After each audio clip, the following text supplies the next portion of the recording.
let's shift a little bit to leadership and culture. You talk about how, every company needs three types of leaders to grow. Can you explain what those are and how they work together? Absolutely. So the three types it needs, this is every business. So the first one you need is a visionary. That's typically the CEO. That's the person who sets the goal of where are we going and how are we going to get there. All right. The second type of person that we need is an operator. Those are the people that run the day-to-day businesses. These are the presidents, the vice president. They're actually out there doing the do and making it happen. The third type of person that we need is what we call a prophet. And that's really the trainer. That's the expert in the process. A lot of time, that's an outside consultant who's going to come in and show you how to do it. Now, the key with the prophet, which is really, really important, the key with the prophet is you want to make sure that knowledge is being absorbed into your company and it's not simply something someone simply drops off a manual and says, go do it this way. You want to avoid leadership by bestseller, right? You want to have a good process with it. So visionary, where are we going? That's the person that loves that.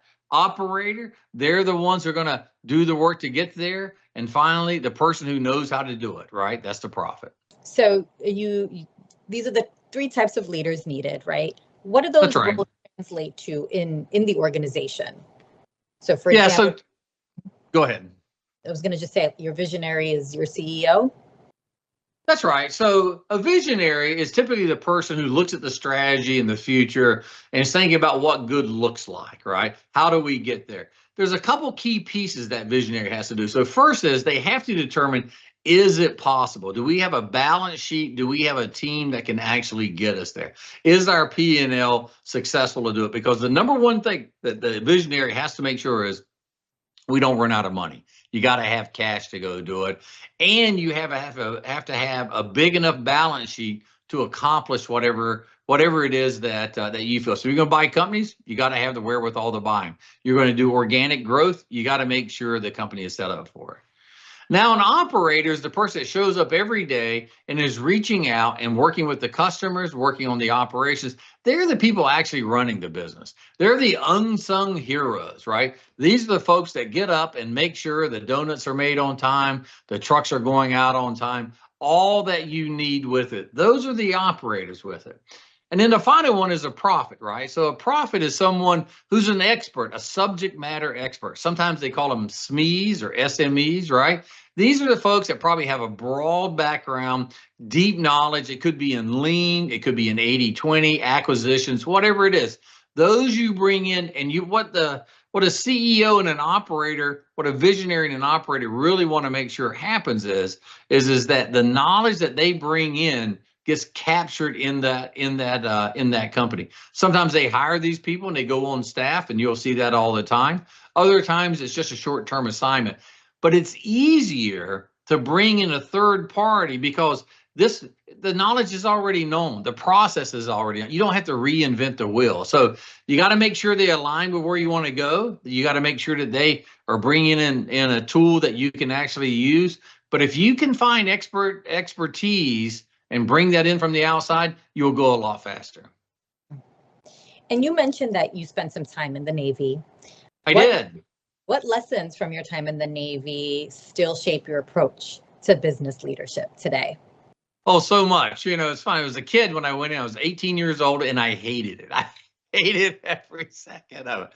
But I look back on it. It was the greatest time in my life, right? You come in, and they make this joke. It teaches you how to be a man or a woman, right? Whatever you're dealing with. It shows you really a couple of things that make a big difference. So one is, it puts you through something that you're not sure you can do, particularly as a young person, and it gets you through it. And you get this sense of, I can do anything. No matter how bad it is, no matter how bad I'm being treated at a moment, I can do anything. That is critical to have. So many people today, when you look at them, particularly people who have all the talent in the world but don't accomplish something, it's because they never finished anything.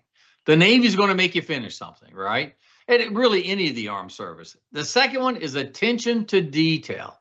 You always can tell someone that's been in the service because not only is their bed made well, right, but things are put away and squared away. They take care of people, and they treat people with dignity and respect because That's what we're taught. Not only did our moms teach it, but our company's commander did as well.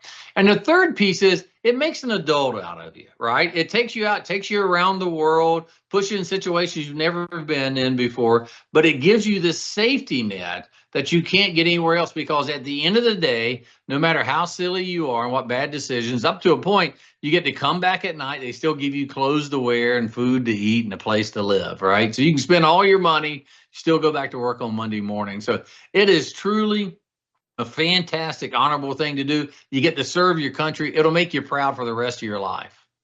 Sounds like an amazing experience. Yeah. And you've led companies with thousands of employees, billions in revenue. How do you keep the big picture, that growth strategy, sort of grounded in day-to-day execution in the day-to-day? It's really, as a visionary, as a CEO, it's important that I understand our goal and where we're going. It's important I own that. And the way I come up with it is I talk to my board, the investors, all the folks there on that side. On the other side, I've got our employees, the people who are running this business every day. And then in the middle, I've got our customers, our suppliers, all those, right? So at the end of the day, whether your job is you're a single entrepreneur out there, a founder making it happen every day, or you're running 10,000 employees all around the world, it's the same things. It's the same things we learned in kindergarten, right? Treat people with dignity and respect, show up, read the stuff they gave you, right? Do your homework, be prepared, and participate. And God gave you 2 ears and 1 mouth, so talk a little bit less than we listen, and just try to take and do the right thing and move it forward. You take that and then combine that with a model, a way of doing things, and you can go out and conquer just about anything with it. The biggest piece of being a CEO, between being a single entrepreneur and being someone that leads a multi-thousand employee, is you have to get results through others, right? Today, when it's yourself, you decide to do it, you pick up the phone, you make it happen. And when you're busy doing one thing, that means something else not getting done. When you're getting it and you're getting it across languages and cultures and everything else, you have to make sure that vision is getting out there. And what that really feels like, you got to tell it 10 times, 20 times, 100 times around the world so people can understand what it is. And if you make sure they know 2 things, one is your culture, so they know when to do something, like how we would do this. And the other one is the tools, so they know what to do it with, right? And I think the Navy and other militaries teach us that. I also think great companies teach you that. When and how to react, treat it like it's your own money. Don't do anything you'd be embarrassed for others to learn about. And then use the processes your company has. You can go a long ways with that.